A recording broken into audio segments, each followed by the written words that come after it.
Netflix va bientôt sortir une série qui retrace la vie de Bernard Tapie. Interviewé par Var Matin ce 22 juin, l'homme d'affaires a révélé ne pas être. Cela fait plus de 3 ans que Bernard Tapie se bat contre un double cancer, l'œsophage et de l'estomac.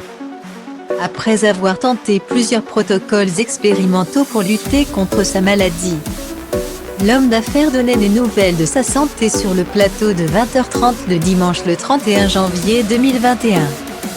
J'en suis content, on cherche. Les traitements qui étaient efficaces ont fait leurs preuves. J'avais perdu 75% de mes tumeurs et, en 2 mois, elles avaient doublé avec des métastases.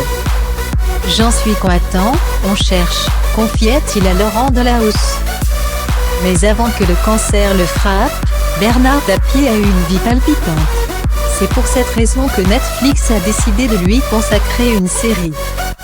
Intitulée Wonderman, le show retracera la vie de l'ancien président de l'OM dans les années 60 durant 6 épisodes de 45 minutes.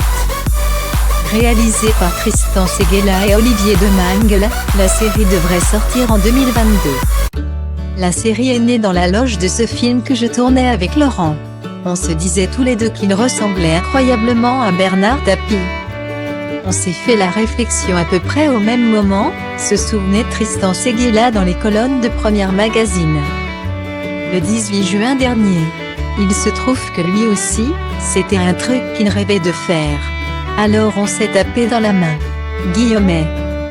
Seulement, un détail a beaucoup déplu au père de famille qui n'a pas été consulté pour cette série, le choix de l'acteur qui va l'incarner. Et il s'agit de Laurent Lafitte. Lors d'une interview accordée à Var Matin ce mardi 22 juin, Bernard Tapie a clairement exprimé son mécontentement. « J'étais contre.